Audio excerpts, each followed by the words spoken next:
বসন্ত নয়, আমার দরজায় প্রথম কড়া নেড়েছিল অবহেলা। ভেবেছিলাম অনেকগুলো বর্ষা শেষে শরতের উষ্ণতা মিশিয়ে এলো বুঝি বসন্ত। দরজা খুলে দেখি আমাকে ভালোবেসে এসেছে অবহেলা। মধ্য দুপুরে তীর্যক রোদের মতন, অনেকটা নির্লজ্জের মতন আমাকে আলিঙ্গন করে নিয়েছিল অনাকাঙ্ক্ষিত অবহেলা। আমি চারপাশে তাকিয়ে দেখেছিলাম আমার দিন দশায় কারোর করুণা বা আর্তিব পেখম ছড়িয়ে আছে কিনা। ছিল না। বৃষ্টিহীন জনপথে খড়খড়ে রোদ যেমন দস্যুর মতন অদমনীয়, তেমনি অবহেলাও আমাকে আগলে রেখেছিল নির্মোহ, নিঃসংকোচিত। আমি অবহেলাকে পেছনে ফেলে একবার ভৌধর দিয়ে এগিয়ে গিয়েছিলাম। তখন দেখি আমার সামনে কলহাস্যে দাঁড়িয়েছে উপেক্ষা। উপেক্ষার সঙ্গেও একবার কানামাছ খেলে এগিয়ে গিয়েছিলাম তোমাদের কোলাহল মুখর আনন্দ সবাই। কী মিলেছিল? ঠোঁট উল্টানো ভৎসানা আর অভিশপ্ত নোড়ার মতন একতাল অবজ্ঞা। তাও সয়ে গিয়েছিল একসময়। ধরেই নিয়েছিলাম কোনো কালেই আমার হবে না রাবেন্দ্রিক প্রেম। তোমাদের জয়গানে করতালিতে নতজন হয়ে থেকেছিল আমার চাপা আক্ষেপ, লজ্জা। বুঝে গিয়েছিলাম জীবনানন্দময় স্বপ্ন আমাকে ছোবে না। জয়নুলের রং নিয়ে কল্পনার বিষাতি, হারানো দিনের গানের ঐন্দ্রালিক তন্ময়তা, বা ফুল পাখি নদীর কাব্যলাপে কারা মশগুল হলো এ নিয়ে কৌতূহল দেখাবার দুঃসাহস আমি দেখাইনি কখনো। এত কিছু নেই জেনেও নজরুলের মতন বিদ্রোহী হব, সে অমিত শক্তি আমার ছিল না। মেনে নেওয়ার বিনয়টুকু ছাড়া আসলে আমার কিছুই ছিল না। শুধু ছিল অবহেলা, উপেক্ষা আর অবজ্ঞা।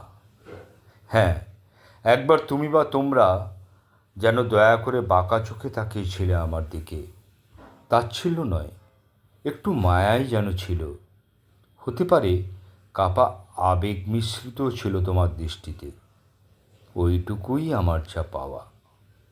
আমি ঝরে যাওয়া পাতা, তুমি ছিলে আকস্মিক দমকা হাওয়া। তারপরে অবহেলার চাদর ছাড়িয়ে, উপেক্ষার দেওয়াল ডিঙে ও অবজ্ঞার লাল দাগ মুছে জীবনের কোনো সীমারেখা ভাঙতে পারিনি আমি। এ কথা জানি শুধু অন্তর্যামী। অনেক স্বপ্নপ্রবণ হয়ে একবার ভেবেছিলাম এ অবহেলা তুষারপাতের মুখচ্ছবি, উপেক্ষার কাছের দেওয়াল, অবজ্ঞার কুচকুচে অন্ধকার, এর কিছুই থাকবে না একটি বসন্তের ফুৎকারে। একটি ঝলমলে পোশাক গায়ে চড়িয়ে হাতের মুঠোয় নিয়ে অন্তত একটি সন্ধ্যাকে উজ্জ্বল করে নেব, এমন ভাবাবেগ ছিল আকাশের কার্নিশে লেপ্টে থাকা পেঁজা মেঘের মতন। ওই মেঘ কখনো বৃষ্টি হয়ে নামেনি। তোমরা বা তোমাদের নাগরিক কোলাহল কখনো থামেনি। অর্ধেক জীবন ফেলে এসে দেখি অনেক কিছুই বদলে গেছে। সে কি? কোথায় হারালো কৈশোরের দিললিপি, বিপন্ন করা অবহেলা, স্বপ্নকে অবদমনের স্বরলিপিতে আটকে ফেলা উপেক্ষা, আর তারুণ্যকে ম্রিয়মান করে রাখা অবজ্ঞা। ওরা আমাকে চোখ রাঙাতে পারে না ঠিকই, তবে এখনও পোড় খাওয়ার দিন বড্ড রঙিন। আমি আজ সমুদ্র জলে হাত রেখে বলে দিতে পারি কোন ঢেউ ভেসে বেড়াচ্ছে তোমাদের গোপন অশ্রুকণা। আকাশের পানে তাকিয়ে বুঝতে পারি কার দীর্ঘশ্বাসে ঝরে পড়ছে নক্ষত্র। এমনকি তুমি যে সাম্রাজ্ঞীর বেশে আড়ালের মিহিন কষ্ট চেপে রয়েছ লাবণ্যময় পাষাণ পাথর, এও দেখতে পাই অন্তর্দৃষ্টি দিয়ে। আমি জানি দীর্ঘশ্বাসে ভরা এই আখ্যান যদি পেত কবিতার রূপ, সেই অবহেলা হতো বসন্ত স্বরূপ। নমস্কার।